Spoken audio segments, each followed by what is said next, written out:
recording this as well.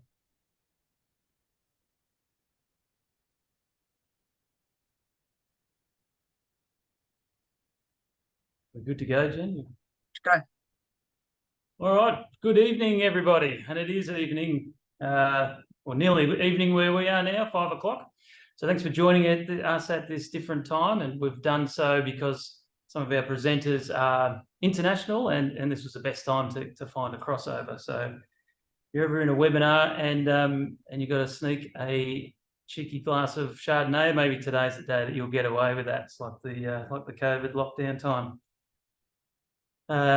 Today's webinar is a topic that's an important one. It dominates kind of discussion in news and economics and politics, dinner tables and lounge rooms. Climate change and our impact on that, and its impact on us, like it or not, is not going anywhere, and it's going to continue to play a more defining role on our own lives and in our businesses as well. So that's why we've NAFES has put this webinar on today and invited our speakers, which are called CAFA, which is Climate Action for Associations, and that's headed by Alison Heppenstall, their CEO. So welcome, Alison. I will leave you, Alison, to introduce your team when I hand over here. So during the presentation, we'll have the chat box open. Please feel free to put your questions up on the chat, and we'll try and answer those as we're going, or our speakers will try and answer those as we're moving through, and there'll be some time for questions at the conclusion. So, yeah, thanks for joining us, Alison and team, and I'll hand over to you to take charge. Thanks, Michael, and thank you very much for everybody for joining today. Really appreciate it. My name's Ali Heppenstall. I'm Executive Director at Climate Action for Associations. Today, Michael's right, we're on multiple time zones. I'm in Perth, West Australia. I'll be joined by Crispin, Sykes, our sustainability lead, who is in London, UK, and Mehak, Sudan, who's our senior impact lead, and she's based out quite conveniently for the COP28 that's about to come up later this year. She's based in Dubai. So we're a truly multinational team. Agenda, really quickly, I'm going to fly through this. Obviously, Michael, you've just done the introductions, and it's a whole team discussion today, so you'll get to hear from everybody. I'll just give you a quick update on who CAFA are, who Climate Action for Associations are, and then we'll zip straight into what does net zero mean, why it's important. We'll be looking at greenhouse gas emissions, GHGs, and try and demystify them for you. We'll be looking at what's included in your organisation's footprint, talking through the different scopes, 1, 2, and 3, and explain these. We'll talk about the steps to take to measure your footprint as organisations and the methodologies available. And then we'll talk about the importance of climate action plans and setting targets and the available strategies and policies that can be put in place. And we'll take a sneak peek at what one of your peers in the UK is doing, who's a member of, also a member of CAFA, the Food Service Equipment Association, and their organisational member, Adande. And then we'll follow with Q&A. So, Climate Action for Associations. Very quickly about us. Business and industry contribute the majority of carbon emissions globally. We all know that. So what we recognise at Climate Action for Associations is the influence and the leadership that membership organisations can play over the industries and professions and wider communities that they represent. So we know that by working with membership organisations, we can accelerate change faster. Just a quick whistle stop about us. Our entire mission is all about decarbonising the membership sector, so that's membership organisations.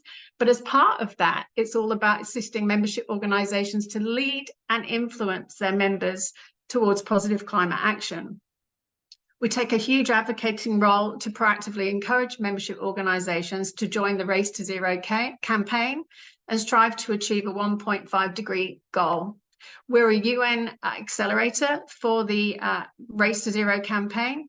We're a not-for-profit. We're established in 21, and we offer a certified net zero program of support for associations and their business members as well. Mehak, I think I'm introducing you over at this point in time to explain what net zero means. Thanks, Ali. I will briefly go through this and then hand over to Crispin. But I think the important thing to note here is the differentiation between carbon neutral, which has been going around a lot and getting a lot of scrutiny, versus net zero. So essentially, carbon neutral is a company that's measured scopes 1 and 2 at minimum as a baseline and offset those emissions using verified carbon offsetting schemes. If it's not verified, it does come under scrutiny, and that could be, I think, damaging to reputation. So it's important to go for the highest kind of gold standard offerings that are out there. On the other hand, net zero is measuring your emissions across all scopes. So that's scopes 1, 2, and 3, including your supply chains, and ensuring that those are reduced to the maximum extent that they can be reduced, and then offsetting the rest of the residual emissions. I can hand over to Crispin at the minute to go into this a little more deeply. Thanks, Mehak. Yes, the distinction between carbon neutrality and net zero is really, really important. And also understanding that carbon neutrality is a point on the journey. It's not the end goal. It shouldn't be shied away from, because it shows intention. But yes, net zero is what we're all striving for. And I'll go through the different scopes, what they mean, and how to sort of measure those in a few slides' time.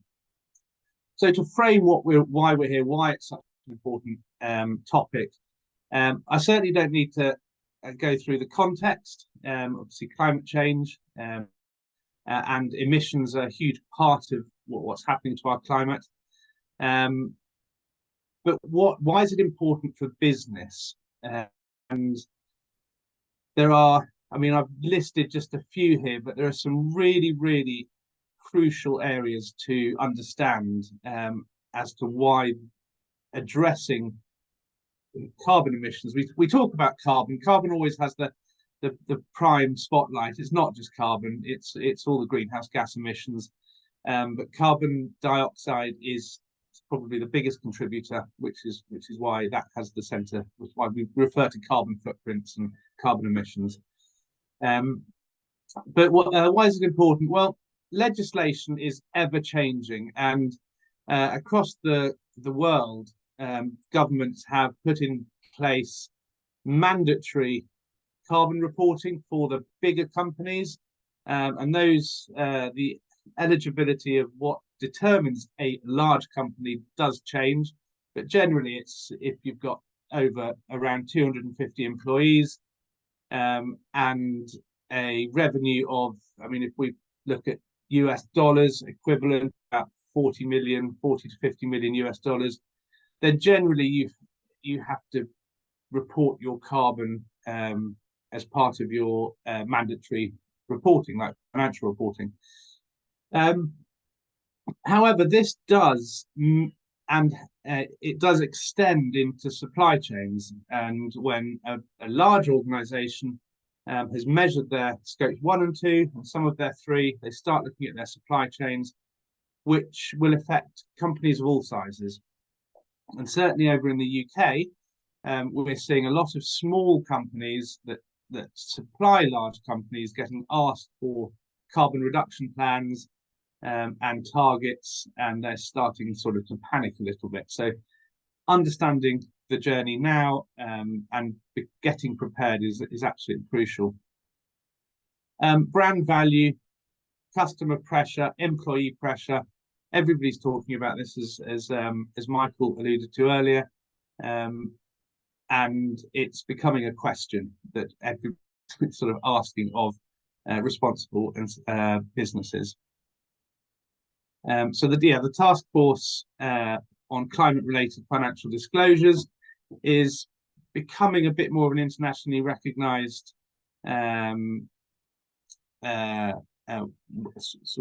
requirement.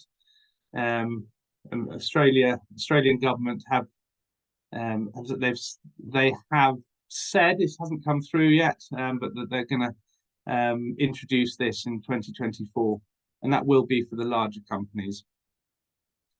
So there's different scopes. So greenhouse gases are quite difficult to get your head around. You can't see them, touch them, feel them.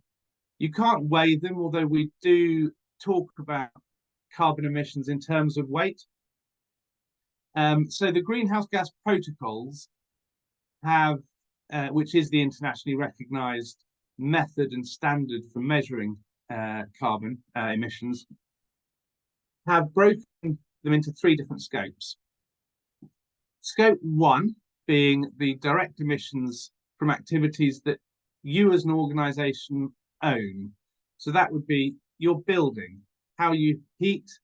Electricity is slightly different, but if you're using gas or oil, how you heat your buildings or your manufacturing facilities, any combustion within assets that you own, fuel used in fleet vehicles, refrigerant loss, that would be from refrigerant units and AC units that you own on your premises. So all those you actually have control over. You pay the bills, you can change that equipment, you can manage the use of that equipment. So that's why we call it direct emissions. Scope 2 is an indirect emission, but it's specifically around how the electricity that you use is generated. Now, there's a lot of renewable infrastructure being built across the world. Solar, wind, hydro, and these obviously reduce the amount of emissions that are produced compared to coal or gas to produce electricity. On a governmental level, the fuel mix will change and is reducing across the world, but as an organization, you can choose which sorts of tariffs you buy, and you can choose a tariff that has lower emissions or even 0 emissions, as long as it's backed up by the correct documentation. The scope 2 sits in its own, electricity generation sits in its own scope. Now, scope 3 is absolutely everything else. So it's the value chain upstream and downstream. It includes your suppliers, it includes the waste that you generate, how your employees get to your offices, how your products are manufactured, but not only how they're manufactured, it's the energy consumption whilst they're in use, and so how long they are their expected life cycle, and also how they're disposed of. It goes through upstream and downstream transportation, leased assets, investments, franchises if you have franchises. So scope 3 is enormous, and generally 80% of an organization's carbon footprint. This graphic kind of shows that big orange arrow in the middle is the scope 1, the direct emissions that you have control of. Scope 2 is the little orange arrow on the left, and then you've got the upstream and the downstream scope 3, and those gases at the top are what make up, from the Kyoto Protocol, what make up greenhouse gas emissions. Now, scope 3 can be quite scary, and because it's indirect, you don't really have visibility of the emissions. So it's quite a long process getting absolute data for all the scope 3, or I should say all the relevant scope 3 emissions. They're not all relevant to all organizations. And I'll go through some methodologies in a little bit. So I did mention some of the scope 3 areas, and they have been broken into 15 subcategories. So we have scope 1, scope 2, and then 15 scope 3 categories. And this is where we start to look, or as CAFA, where we start to work with a business or organization or association and try initially to understand which of these categories are relevant and just excluding those that aren't. With our reporting, we do write up all the assumptions and the reasons behind why maybe a category hasn't been included. And those that have the asterisk on them, so transportation, up and downstream, waste, business travel, employee commuting, those are mandatory for SEPRA. Now, SEPRA is something that we use in the UK. It's streamlined energy carbon reporting. It sort of ties in energy reporting and carbon reporting.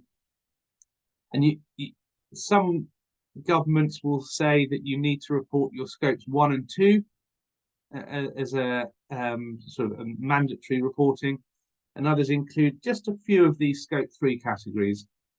And if you think about it, business travel, although businesses do need to travel, it's desperately important for them to travel to conferences, to customers, to suppliers. Putting in robust travel policy can reduce those emissions. Employee commuting, that's more about how companies can help influence employees and their methods. You know, you can't tell an employee how to get to work, but you can make it easier. Your offices can be on public transport links. You can encourage, you know, cycle to work if that's possible, or use of electric vehicles through charge points in the car parks. Those sorts of methods. And then transportation can be a huge part of certainly in manufacturing of a carbon footprint. So that would be working with your distribution, your distributors and your hauliers to choose the best method. This is it's not about getting rid of or eliminating parts of your business. It's about making better decisions as to how your business is set up. So, which leads me on to how we measure this. So, as I mentioned earlier, you can't really see emissions or weigh them, but we do talk about tons of carbon dioxide equivalent. The reason we talk about carbon dioxide equivalent, CO2e, in our carbon reporting is, rather than reporting on all the individual gases, the various, or all governments have put together emission factors, which are how all gases relate to carbon dioxide. So, for example, methane is twice as harmful to the environment as carbon dioxide. For every ton of methane, it would be classified as 2 tons of carbon dioxide equivalent. So, how do we measure our footprint? So we start with scopes 1 and 2 because you have better control over those. And with those, you can use primary data generally, which is where you take actual meter reads or utility bills, and you can see the consumption levels. So that would be how much gas has been used, how much oil has been used in litres, how much diesel, how much petrol, refrigerant loss, which refrigerant and how much has had to be topped up over that year. So these are actual figures of, you know, it's primary data.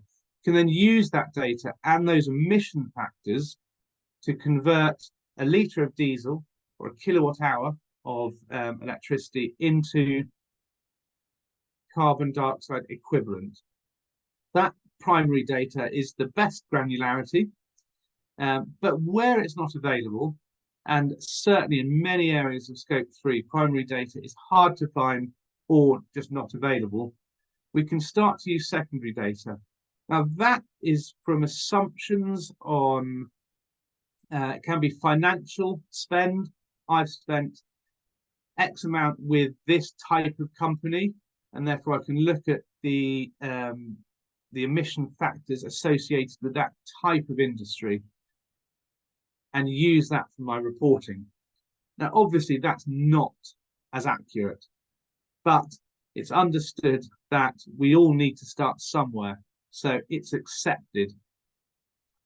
When using secondary data, it is important to identify that it is secondary data in the reporting, to log and include in the report the assumptions that have been made. And these assumptions, it might be, waste. Well, I know that I produce this many size bins of waste a week, and it goes to that waste stream. So is it landfill, is it combustion, is it recycling? Therefore, you can start to make assumptions on, well, that's the average weight for that size of bin is X, and therefore you can put some numbers towards the waste. Again, as you can see, it's not as accurate, but it's accepted way of reporting. Crispin, let me know if you want me to sort of flip back to slides and flip forward, because Yeah. I appreciate you might want to sort of talk through the visual again when going through that, but just let me know. Sure, thanks, Ali. So once we've got our carbon footprint report calculated, it then gives us a really good overview of what areas of your business need the most work, and which are actually looking after themselves. Because I can tell you, every business we work with, every organisation, every association are already doing and have already implemented really, really good practice, but just haven't ordered it. So we'll look to see, oh gosh, look, business travel is really high, or the scope 1 areas, gas, certainly in the UK, heating in the winter can be really high. How can we reduce those areas? And we can start to put a strategy together. The strategies have to start with a measurement, a remeasurement, and a continual measurement annually. It's at CAFA, we like quarterly data so that we can keep a bit more of a live update on any measures that have been implemented, how successful they are, and also it maintains motivation throughout the journey. So measurement is really, really crucial. Setting targets is also really, really important, and these can change, but without a target, we have nothing to work towards. So once measured, we can have a look at all those areas and say, right, so we want to halve our scope 1 and 2 emissions by 2030, for example. We want to have measured all of our scope 1, 2, and 3, or relevant scope 1, 2, and 3 emissions, and reduce those to an absolute minimum by 2040, essentially meaning that we can claim to be net zero. So setting targets is the next stage. Reporting emissions and the reduction strategies, as I just talked about, the strategies are really important to include current good practice as well, and report emissions. If you don't have to report to as sort of mandatory reporting, then websites, newsletters, even throughout the employees, this is what we're doing. We're taking this seriously. This is our carbon footprint, and this is our strategy and our targets for reduction. Operational structure and policy change and governance change and infrastructure are where the carbon reduction strategy really starts to take shape. And some are more difficult to implement than others. And this isn't I would say this isn't a race. It's a very careful balance of change. So operational structure, we could be looking at offices. How is your office set up? Do you need all this office space? Are there rooms not being used? Can you downsize? Can you let out part of your office to another organisation? transportation provider, you know, how your products, your materials get into your factories and your products get into your customers. Can there be better policies there? And then policy change. Some of this doesn't cost anything. Is there a switch off policy when people leave the office at the end of the day? Or are printers and laptops and computers and lights left on overnight? Really, really difficult to implement those. Or embed behavioural change is more difficult, but coming up with the policy is the first instance. Work from home. Are your employees working from home? Can they work from home? Can you form a sort of hybrid working system? And I think we're going to touch on that a bit later, because we do get asked about working from home emissions quite regularly. Procurement in your supply chain. Do you have due diligence when you onboard new suppliers, or do you ask the question when you're procuring materials for manufacturing? If not, can they start to be embedded into your policies? And then governance is really how it's all controlled internally. Do you have a sustainability team, a lead? Do you have communication that goes out to all departments about sustainability and targets internally set? Buy-in at every level is what really makes an organisation start to shift into the right direction, if it's not already there. And then the infrastructure projects. This is more capital projects, but your machinery, how efficient is it? Is there opportunity for solar to take that load off the electricity grid? Are your machines and your equipment, are they maintained properly? So looking at those can all start to have a difference and a reduction. So I'm conscious I've talked quite a lot about, and there's probably going to be questions, but to give the process a bit more of a live feel, if we do just move on to that next slide, I think Mehak, if you can talk through the learnings and the journey that some of our customers and clients have gone through, it can sort of form a bit more context around the journey and how it unfolds. Yeah, thank you, Crispin, and thanks for setting that that base in these slides. So coming to what we're doing in the UK, we're working with the Food Service Equipment Association. We've been working with them internally to measure their own emissions, as well as kind of rolling out this level of support to their members. And one of the members we wanted to highlight is Adande Refrigeration. They're a UK manufacturer of refrigerated drawers. And what we've been doing with them is setting their initial baseline, which is scopes 1, 2, and partial areas of scope 3.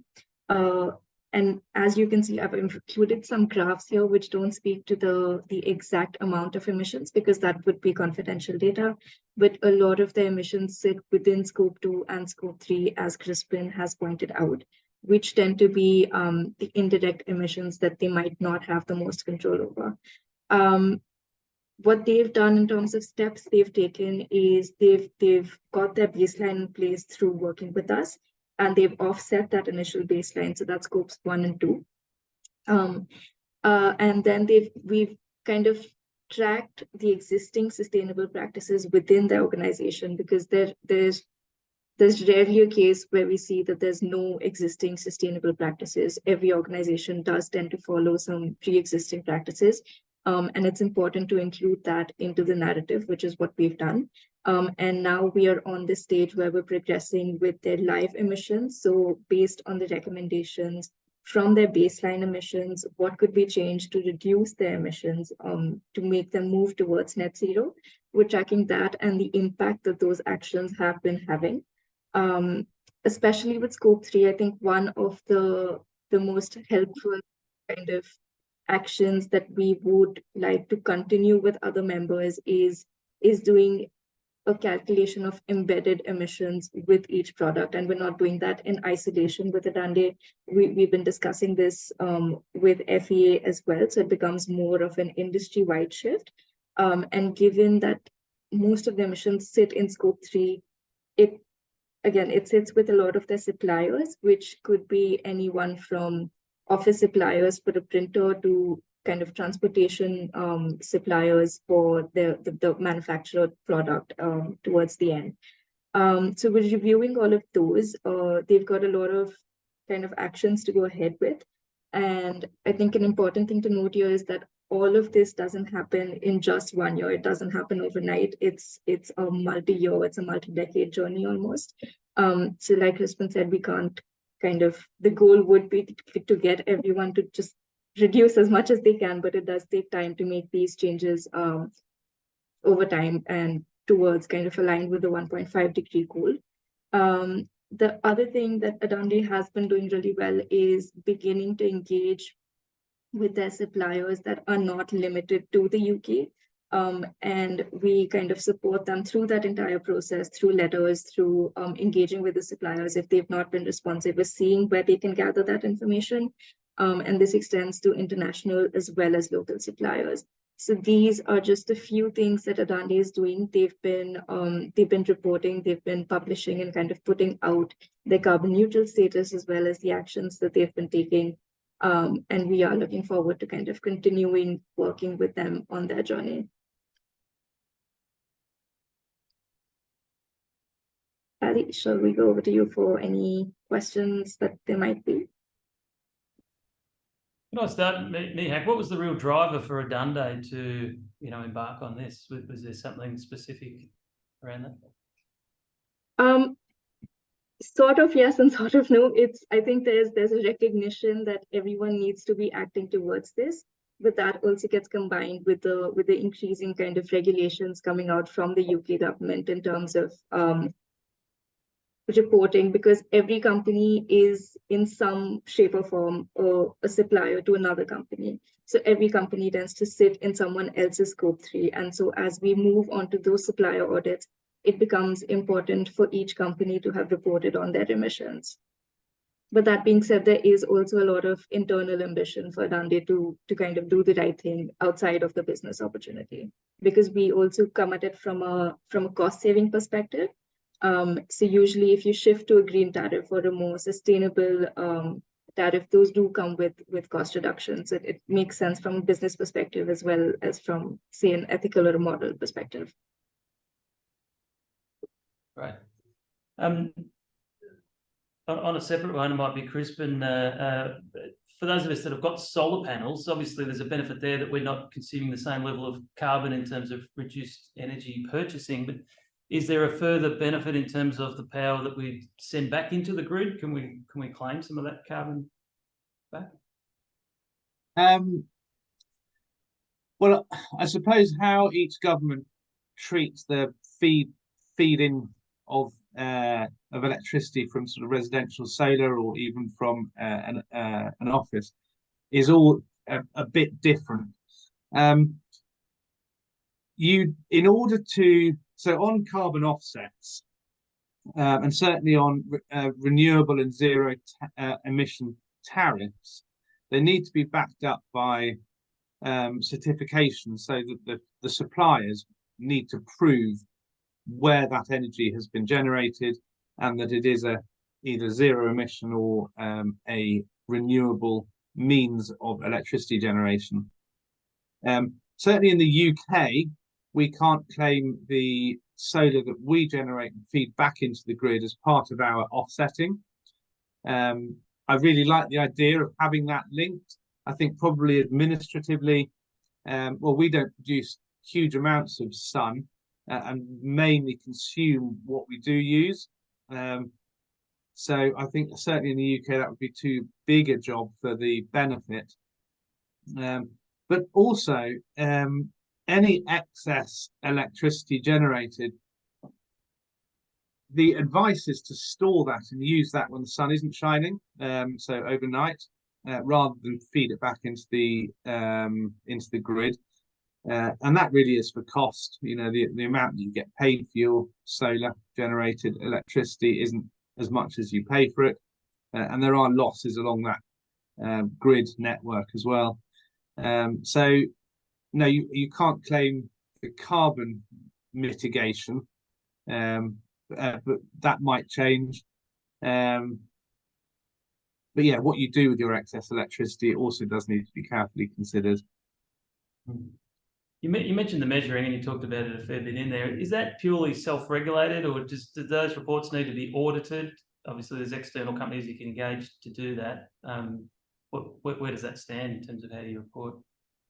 Yeah, they don't need to be audited. Well, in order to report, and certainly unless you're a big corporate and have to do your mandatory reporting, everything is voluntary.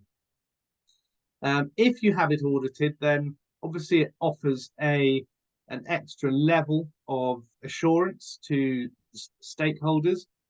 But I would say that any carbon measurement that is being reported anywhere, there needs to be a proper audit trail so that if interrogated, there is really, really clear documentation as to what's been measured, how the data's been gathered, what methods have been used to calculate the emissions, and really importantly, boundaries and assumptions.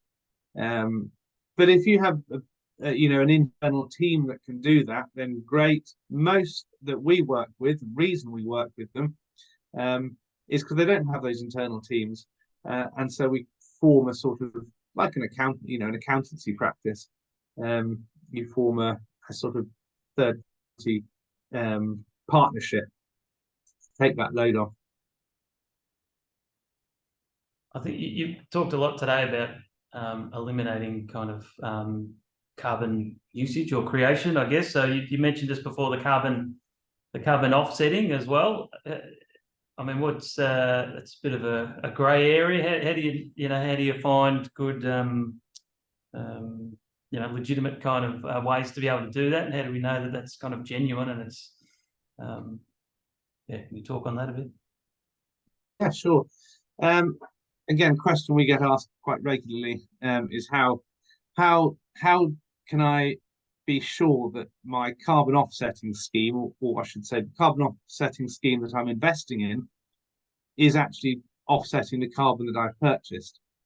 And it's a question that many have asked of this whole industry of carbon offsetting, and why it's been put under real scrutiny. Certainly recently, greenwashing is a term used to where an organization overstates its environmental credentials and will make small changes and claim to be making huge changes. Offsetting can be caught up in the green arena.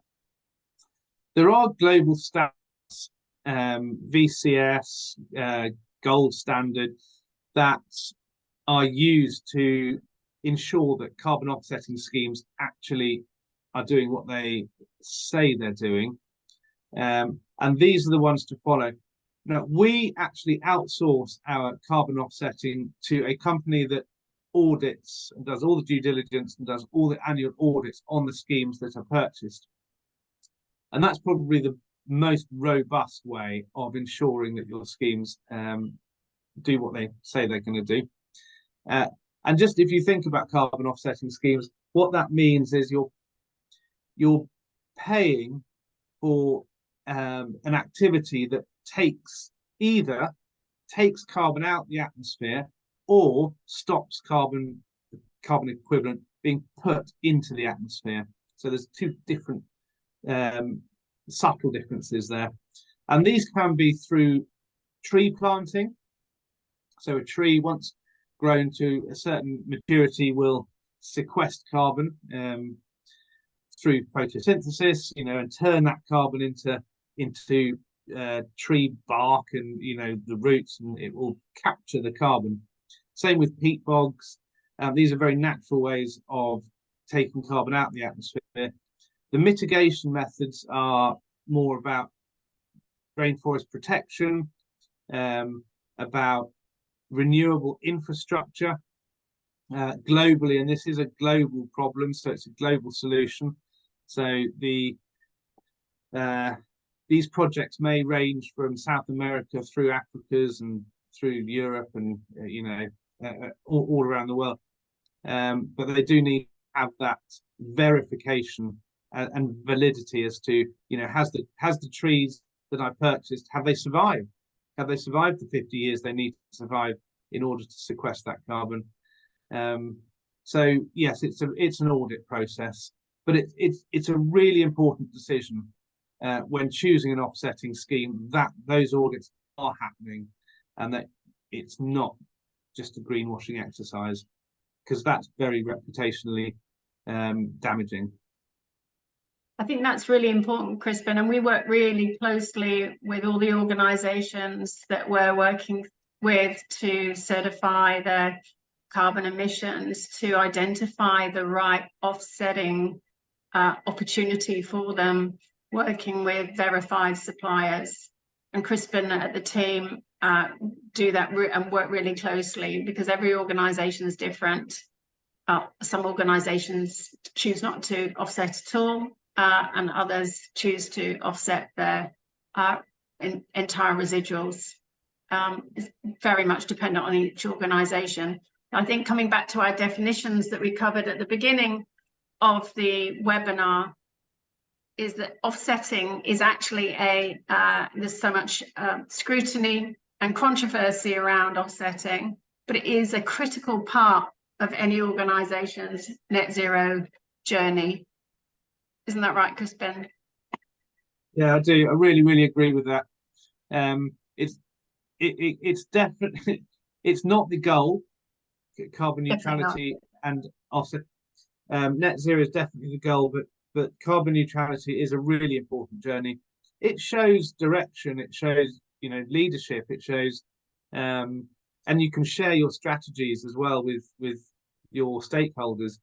So no, it's a really important part of the journey. But yeah, as Ali said, all companies, all organisations, associations are different. So over in the UK, some would rather pay 4 or 5 times the amount for a carbon offsetting scheme, but for it to be a local scheme, so a local tree planting scheme, rather than something that's going to happen in South America or Africa. But that is, it's up to companies' discretion, really. I think the most important thing is that it's a verified scheme, so it's been completely checked from a due diligence perspective to avoid any allegations of greenwashing. You mentioned earlier the work from home. If we do have staff working at home, does that carbon created need to be measured as part of the business carbon creation, or is that just separate? Yeah, so that work from home emissions are part of a scope 3. They're actually part of the employee commuting, which is category 7. And the reason that we get asked this quite regularly is, since the global pandemic forced a huge amount of change to how organizations operate, and a lot of people had to work from home, and then going back into the workplace, it was sort of an accelerated change, that there was a hybrid method of 2 days at home, 3 in the office.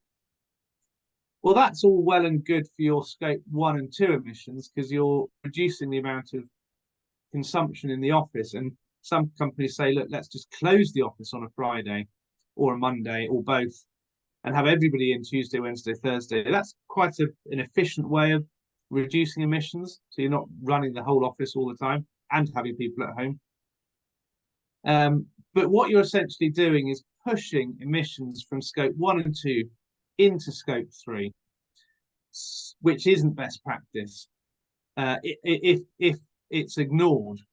So we always recommend including work from home emissions in your calculation under category 7, scope 3.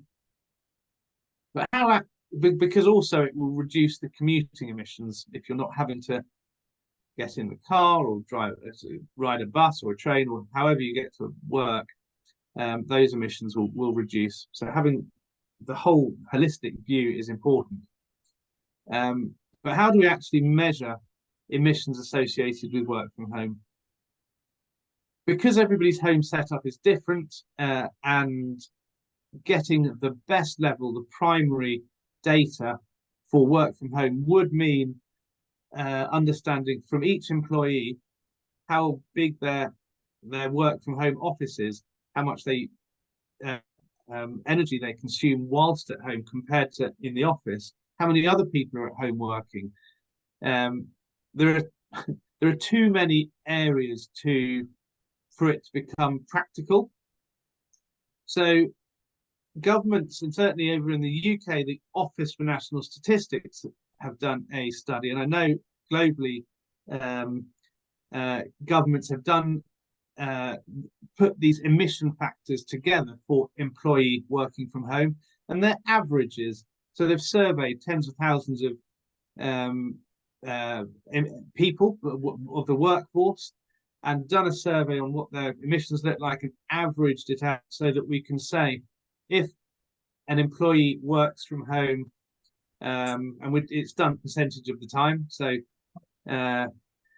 what would like 20% of the time, then we know that equates to an average of X amount of emissions, and that will be reported within category 7, scope 3.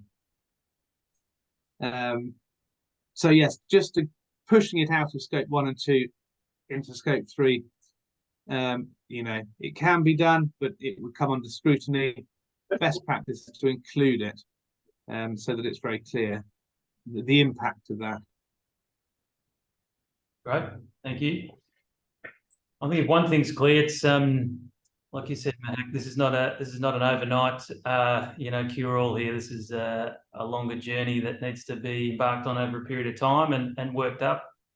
And one of my takeaways from this is just the level of awareness. Once we get the level of awareness in terms of how we're creating the carbon and where that is, it allows all of us in our businesses to be able to do something about it through it's as menial as switching off the lights at night, but just that sense of awareness around all those things is going to help, and then setting targets towards that over a longer period of time is going to help. And I think there's some clear benefit from a commercial sense in terms of the cost savings that we'll make along the way, but obviously lots of other reasons to be a part of this journey and to provide an impact there. So I haven't got any other questions. If anyone's got anything else to add, but I think that's probably a pretty good conclusion to our day today. I'd like to thank you very much for joining us today at the different hours of the day, the morning and the night, and somewhere in between. Thanks for your input. But Jen's going to send out the link to the recording and also some information and some links that CAFA have provided to us for further information. If you wanted to talk on that at all, Alison, are you happy with that to go out to everyone? Yeah, no, absolutely. So we can deliver the same support to any organisation on the call as we have done to Adande. We've actually rolled out a special discounted product offer to FEA's members, which we can honour for the association for NAFES as well.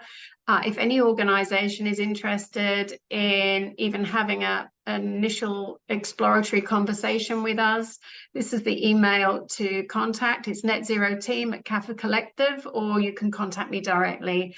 I'm +61 424 97 4737. Yeah, we're really keen to understand from you all, obviously, around the steps that you're currently taking and what support we can provide to you to accelerate climate action. As Mehak said earlier, the whole idea is that we all make small steps together. So you see an entire sort of industrial systems change. And NAFES is a really good organisation to take proactive climate leadership and roll out some kind of support to you guys, whether it's through guidance or content information, webinars like this, or through our certified net zero program. So we're really keen to hear from any of you, and even if it's just questions that you have, we're here to support you. Obviously, NAFES is a member of Climate Action for Associations, but we also have support that we roll out to organisations, as you've seen with the Dan Day. But thank you very much for joining us today. It's been really great to have so many of you on the call, and thanks, Michael and Jen, for allowing us to present.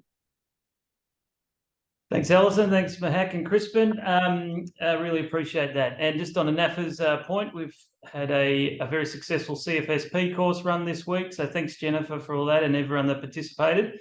Courses for next year are already booked out for the March course, as you can see on your screen there. So get in now for June and October. I know that bookings are already going in there for those dates. And just to save the date for our next annual dinner that coincides with Fine Foods on the Monday night of the 2nd of September.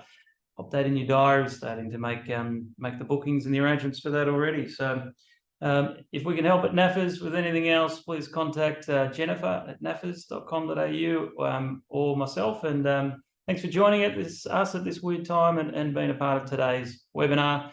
We'll look forward to seeing you on the next one. Thanks. Bye. Thanks, everyone. Thank you.